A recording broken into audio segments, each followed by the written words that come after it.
bombastic side-eye, criminal offensive side-eye. Tapi bohong.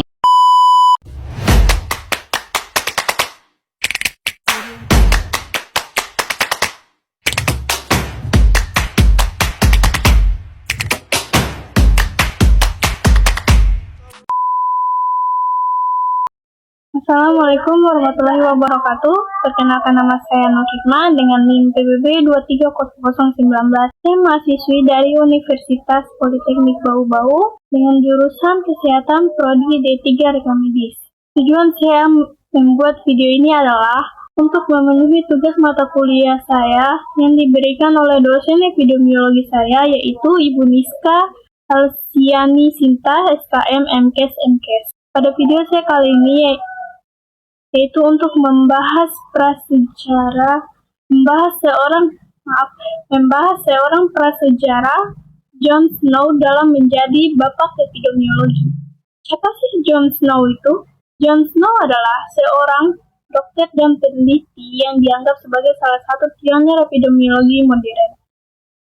Dia dianggap sebagai bapak epidemiologi modern karena jasanya dalam melacak sumber wabah kolera di Soho, London pada tahun 1854. Dia dianggap sebagai salah satu pionir epidemiologi modern, sebuah ilmu tentang penyebaran penyakit menular pada manusia dan faktor yang dapat mempengaruhi terjadinya penyakit tersebut. Snow merupakan seorang dokter yang berperan dalam mengangkat tingkat kepercayaan dalam masyarakat terhadap kesehatan masyarakat. Snow lahir di Yorkshire, Inggris pada tanggal 15 Maret 1813. Beliau merupakan anak tertua dari seorang petani. Beliau mengenyam pendidikan swasta hingga 14 tahun. Kemudian beliau magang di William Head Castle dan mengikuti seorang ahli beda.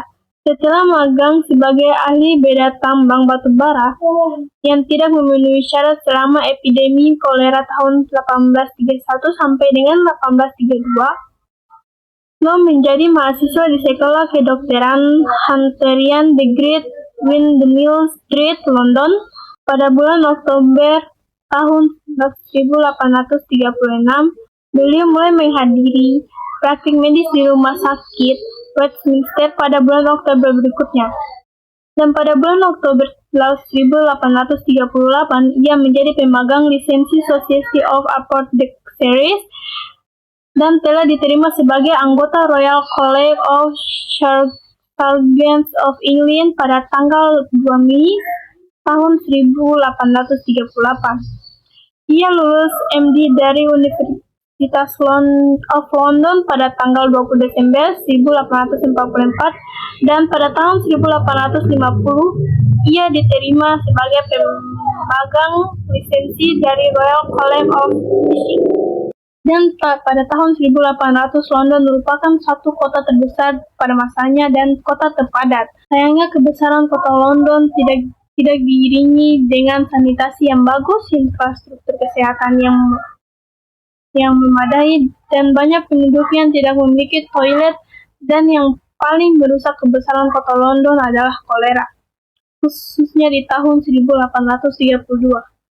Pada tahun 1982 dan 1884, kolera merebak dan pemeriksaan 10 hingga 20 ribu orang meninggal. Penderita kolera selama 2 hari berturut-turut dapat kehilangan 20% dari berat badannya. Penderita kolera akan kehilangan banyak cairan dalam tubuhnya, menyebabkan kulit menjadi kasar, mata menjadi biru, dan wajah menjadi pucat pasi. Pada saat itu, Jon Snow adalah seorang dokter dan peneliti yang terkenal. Saat itu, Jon Snow percaya bahwa penyakit kolera disebabkan oleh udara. Pada saat itu, kolera merupakan penyebab kematian tertinggi setelah Black Death sebelumnya. Saat itu orang-orang mengira bahwa kolera disebabkan oleh miasma, semacam udara buruk. Hingga tahun 1854, teori miasma dipatahkan karena ditemukannya bakteri penyebab kolera, yaitu Cholera Bacillus oleh Filippo Pacini, Maini, Melville, and Xavier Fazio 2007. Pada catatan bapak epidemiologi modern, John Snow tentang Clara Komunikasi Kolera 1855, terdapat catatan mengenai pamflet yang menunjukkan kualitas dan ketajaman penjelasan ilmiah John Snow tentang kolera. Poin penting dalam pamflet adalah diskusi John Snow seputar komunikasi dan patologi kolera, serta bagian yang fokus pada hubungan antara udara tercemar dan kolera. Selain itu, pamflet visual seperti Broad Street 1854 yang diperkenalkan oleh John Snow menggambarkan peta dan pompa di Broad Street, Belfield, dan Fazio 2007. Bapak epidemiologi modern, pada tahun tersebut London terkenal sebagai kota yang bau, sanitasi yang tidak bagus, saluran yang buruk, dan perilaku yang tidak sehat. Sebelah rumah digunakan untuk ternak sapi, dan kemudian masyarakat meminum air dari rumah tersebut. Ini percaya bahwa dengan menggunakan air bersih dengan baik dan membuat sanitasi yang baik akan mencegah dan menghilangkan kolera. Pompa menyuplai udara di Broad Street dan Soho juga terkombinasi bakteri kolera. Akibatnya 10% penduduk Broad Street meninggal hanya dalam 4 hingga 5 hari. Dan kejadian ini, Bapak epidemiologi modern John Snow membuat peta yang berisi persebaran kolera dan daerah mana saja yang memiliki angka kematian tertinggi. Meskipun penyebab bakteri kolera sangat kecil dan tidak dapat dilihat oleh mata telanjang, tetapi John Snow telah memberikan terobosan baru dalam bidang kesehatan masyarakat dengan membuat peta untuk pelacakan kematian dan penyebab kolera. Dari peta tersebut dan pemikiran John akhirnya bisa menyelamatkan hampir 50% penduduk dari kolera. Henry Whitehead adalah teman dari Bapak epidemiologi modern John Snow, menunjukkan bahwa infeksi dari pompa Broad Street setelah 2 September 1854 kemungkinannya sangat kecil. Henry Whitehead sendiri meminumnya pada jam 11 malam pada tanggal 3 September tanpa gejala dan tanpa efek yang buruk. Tangki air mungkin menjadi alasan mereka terinfeksi setelah 2 September. Dalam laporannya, Whitehead menunjukkan bahwa pompa air Broad Street merupakan penyebab kolera.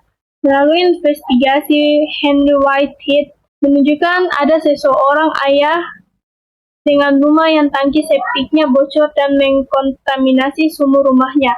Ayah ini sakit dan meninggal di kamar yang sama dengan putrinya, dan karena limbah domestiknya bocor ke dalam sumur, kemungkinan tertular kembali. Epidemiologi Whitehead memberikan kontribusi penting bagi pemahaman kolera dan penerimaan akhir teori Snow.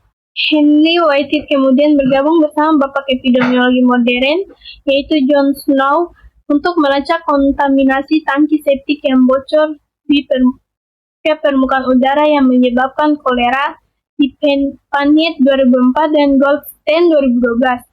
John Snow bersama Henry Whitehead menggabungkan ilmu demografi dengan observasi ilmiah dan mengungkapkan hal-hal penting dalam dunia epidemiologi. Pemikiran dan pendekatan inovatif Bapak epidemiologi John Snow untuk mengendalikan penyakit mematikan ini tetap valid dan dianggap sebagai teladan bagi ahli epidemiologi di seluruh dunia. Prestasi lain dari John Snow adalah anestesiologi, khususnya dalam hal pengetahuannya tentang etir dan kloroform cukup besar, sehingga John Snow diminta untuk memberikan kloroform kepada Ratu Victoria ketika dia melahirkan Pangeran Leopold pada tahun 1853 dan pada tahun 1857 kepada Putri Beatrice. Sayangnya pada tanggal 16 Juni 1854, Bapak epidemiologi modern ini wafat karena stroke di usianya yang ke-45 tahun. Sekian dari cerita saya tentang prasejarah Bapak epidemiologi modern, yaitu John Snow. Bila ada salah kata, mohon dimaafkan. Wassalamualaikum warahmatullahi wabarakatuh.